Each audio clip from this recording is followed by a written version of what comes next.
Assalamualaikum warahmatullahi wabarakatuh. Seluruh bangsa dan selanjutnya jumpa lagi di channel Jagat Luk itu. Semoga dalam keadaan sehat, orang satu apa rahmah barokah selama Allah silakan untuk kita semuanya merdeka. Ini ada beberapa muhibin akut yang berkumpul mudoroso menyampaikan bagaimana peristiwa terdahulu yang nyucup-nyucupi tangannya Habib ya, dimintai apapun dikasih. Ini berkumpul untuk menyampaikan unek-unek kegundahan hatinya yang dulu telah begitu terlalu dalam mencintai para habaib yang ternyata sampai dengan saat ini tidak terbukti sebagai dzurriyyah Rasulullah Shallallahu Alaihi Wasallam. Dilihat dari kitab nasab, manuskrip tes DNK melalui tesis Kaji Maduddin Usman Al-Bantani, mereka berkumpul bersama mengadakan sebuah podcast Pangudoroso, Pangunek disampaikan melalui sebuah pencerahan terhadap masyarakat. Jangan sampai meniru mereka sebagai muhibin-muhibin yang buta akan ilmu. Keawaman mereka disampaikan, dicurahkan oleh mahabbah fanatik sehingga terjerumus dalam sebuah perbudakan terhadap sosok manusia. Kita simak videonya, silakan. Mohon maaf, NKRI Harga Nusantara milik kita. Assalamualaikum warahmatullahi wabarakatuh. Saya itu sebenarnya bukan kegendam atau gimana, enggak lah. Nek gendam aku ya rada kangelan lho musibin iki. Malah ya mempan. Nah, cuma saya itu juga nggak menyalahkan lah ya, nggak menyalahkan kiai-kiai saya itu enggak, atau kiai-kiai ulama-ulama NU itu enggak. Tapi terlepas dari aku nyalahke apa enggak, kenyataannya memang secara apa ya istilahnya itu, orang-orang NU, kiai-kiai NU itu kan juga mereka mengajarkan walaupun tidak secara langsung, mereka takdim kepada para kabib kan. Setelah saya tanya kabib itu sopo ya kan, itu di 2014.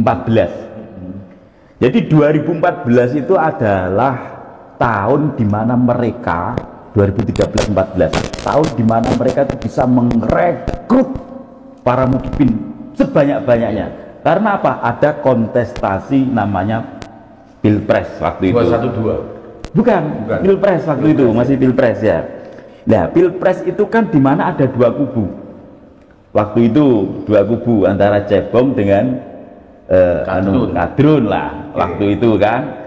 Lah, dari situlah yang akhirnya kebanyakan masyarakat Nahdiyin waktu itu yang menganggap bahwa Habib itu adalah keturunan Rasulullah yang harus kita hormati sebagaimana yang dicontohkan para kiai-kiai atau guru-guru kita waktu itu ya. Ya, dari situ akhirnya kita juga mengikuti mereka. Apalagi ditambah dengan yang namanya kontestasi Pilpres yang benar-benar akhirnya wah mendarah mendaging ini kecintaan terhadap Habib waktu itu Gus ya. Terus kenapa kok saya sebegitu cintanya dengan KB, kemudian kok tiba-tiba saya itu bisa lepas untuk kemudian melepaskan diri dari doktrin mereka. Jadi gini ceritanya. Dulu saya 2013-14 itu memang ya 15 akhir saat 15 terakhir ya. Jadi saat Mbah Yai Said Agil Sirot terpilih jadi ketum PBNU waktu itu. Nah, kemudian para rombongan kabib dan antek-anteknya lah pokoknya, para ustadz-ustadz yang mengantek ke situ waktu itu kok malah menyerang. Dengan Islam Nusantara. Iya, apalagi waktu itu ada wacana Islam Nusantara yang dilahirkan pada waktu itu ya.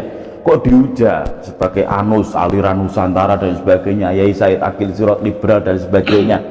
Kemudian saya tergaluh, iki wong-wong iki ngaku NU tapi kok malah nyerang NU. Lah mereka akhirnya mendirikan NU garis lurus yang dipimpin sama Idrus Ramli salah satunya ya, yang ada di jajaran itu. Iya, terus kemudian Buya Yahya juga. Akhirnya saya mencari, mengulik dari situ.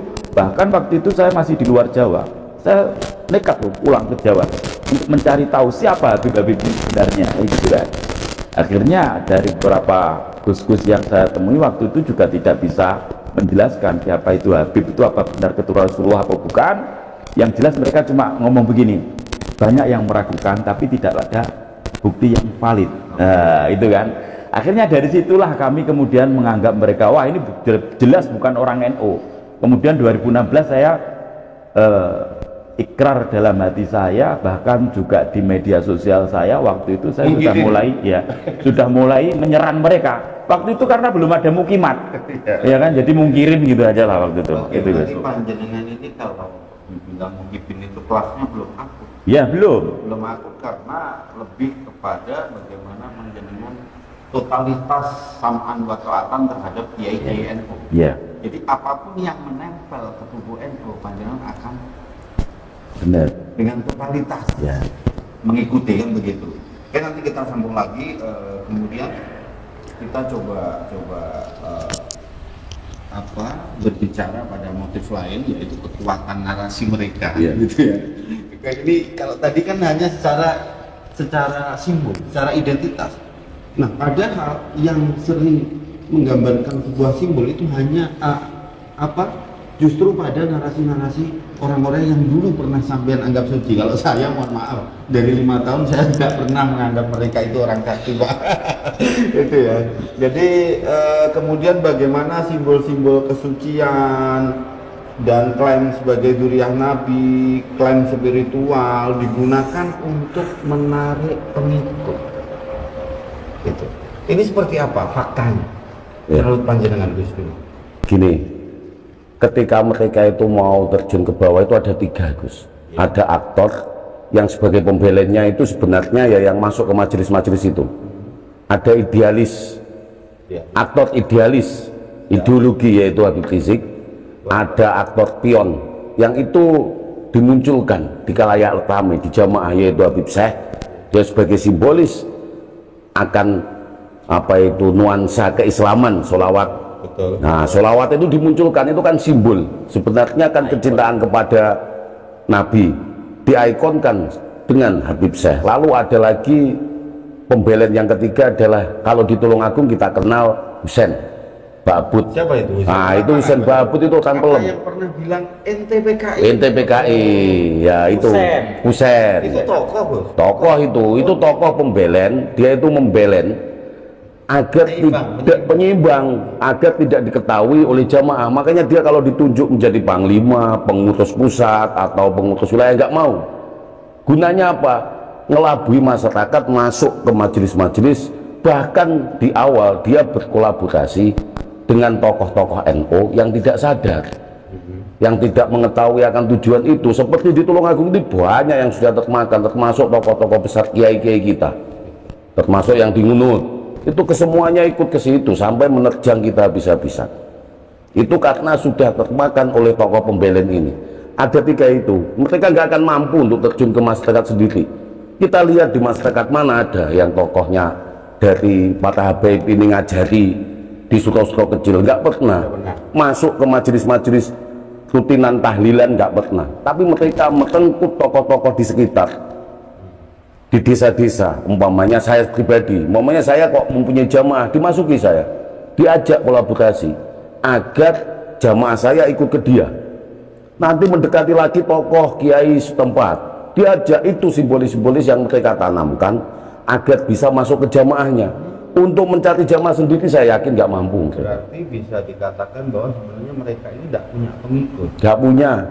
Oh iya. Saya yakin nggak punya. Mereka hanya dompleng-dompleng. Berarti memanfaatkan. Memanfaatkan. Halnya kita ini mau berdagang, Pak. Iya. Kita buka aja di depan Indomaret. Iya, betul. Karena Indomaret punya masa. Ya, mohon maaf, Gus, itu salah saya rasa. Kalau Gus Hani mengatakan semacam itu salah. Ya, ini menarik. Gini, Kok salah gimana? Kenapa?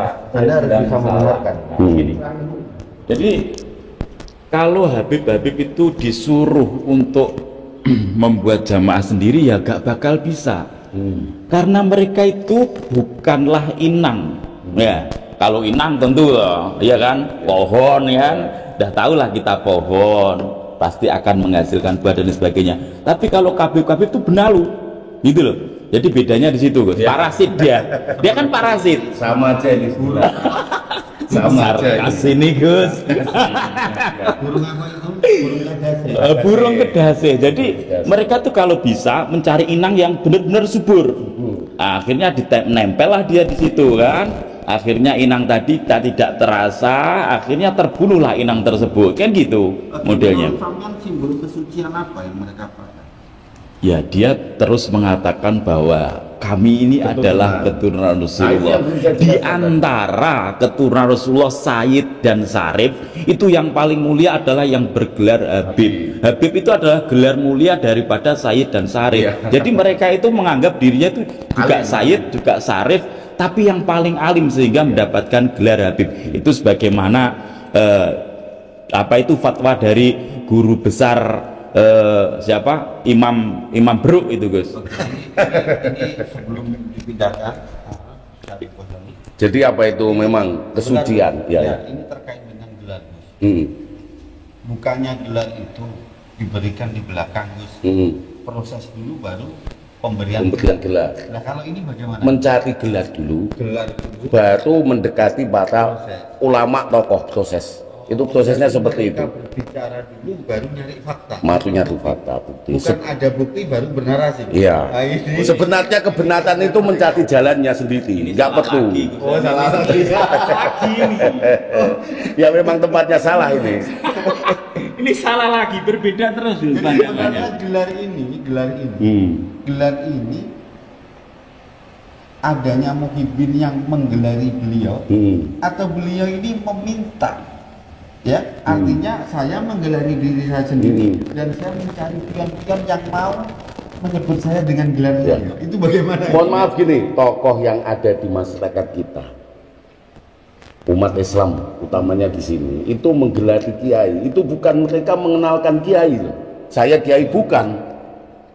Berproses dari santri menuju sebutan Gus menuju kiai. Nanti proses dulu ya. Proses dulu. Ini baru muncul gelar. Tapi kalau Habib itu gak, mereka tidak mau membuat proses. Mereka mengambil santri-santri yang sudah memang menjadi ikon di tanah Nusantara. Contoh, Lirboyo, Ploso, ini saya sebutkan. Mereka ngambil hasil dari Lirboyo yang sudah matang, ngambil dari Ploso yang sudah matang, diambil oleh mereka. Mereka nggak ada kok pondok yang sekelas Lirboyo, Ploso, nggak punya mereka. Saya yakin itu. Dan ketika itu tokoh-tokoh ini didekati dengan mengatakan itroti ahli baiti, itu sudah dipahamkan ke mereka itu ahli bait. Mereka itu adalah itroh ahli bait. Habib. Jadi itrohnya dihilangkan sebenarnya. Jadi itrohnya dihilangkan oleh mereka, tapi ahlul bait itrohnya enggak. Padahal itroh itu sebenarnya yang tahu khaliyah akan sohibul bait. Siapa itu? Orang yang menuju kepada Allah, orang-orang yang soleh, orang-orang yang alim. Itu loh itroh. Berarti sebenarnya para pelestari tradisi Rasulullah sendiri. Itu itroh. Karena sunnah itu kan tradisi. Iya. Jadi lakot karena lakum fi Rasulillah uswatun hasanah liman yarjullah wa yaumal akhir itu. Jadi yang membawa suri teladan Kanjeng Nabi bukan nasab. Oke, perspektif itu. Monggo, YouTuber. Bagaimana? Tentang gelar ini bagaimana? Sudahkah itu memenuhi persyaratan dalam pemberian gelar? Gus Yanin ini selalu berseberangan dengan saya, Gus. Iya. Kok sesama mantan mukibin tapi gak boleh. Iya, nggak tetap berantem terus saya sama Gus Yanin. Iya. Jadi kalau Gus Yanin tadi mengatakan bahwa mereka itu meraih gelar dulu baru berproses, Gus ya, kurang lebihnya. Kalau kiai kita kan berproses dulu baru mendapatkan gelar dari masyarakat. Jadi Gus Yanin ini lupa mungkin dari fatwa-fatwa mereka bahwa tidak akan muncul ya di sana, itu tidak akan hidup, Gus, di Tarim itu kan, nggak akan hidup orang tuh sampai tumbus kumis kalau nggak wali, Gus. Jadi jadi di sana itu begitu lahir yo langsung ke Habib loh, Gus.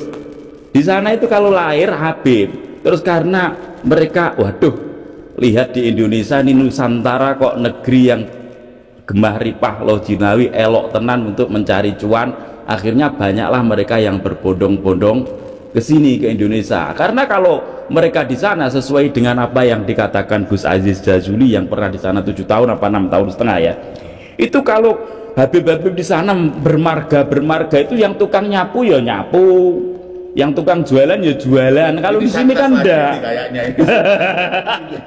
Kalau di sini enggak, Gus. Cukup dengan pengakuan seorang Habib keturunan Nabi, walaupun mau ngomong apapun mereka didengarkan dan mudahnya mencari duit. Iya. Terus kemudian mudahnya mencari cuan di negeri kita ini loh. Dan ini yang salah siapa? Ya kedua-duanya salah. Yang dibodohin juga salah. Gimana? Antara Muhyiddin dan Habibnya sama-sama salah, Gus. Yang yang sudah keluar. Kalau mereka sudah keluar dari lingkaran Mukibin, lah itu yang benar. Jadi mereka, saran saya, Mukibin itu yang sekarang masih terjerembab dalam kegelapan, ya, itu segeralah seperti yang dikatakan Mbah Maton tadi, objektif gitu loh, dalam menilai segala sesuatu objektif, agar kita bisa kemudian menilai, oh ini salah, ini benar gitu loh ya.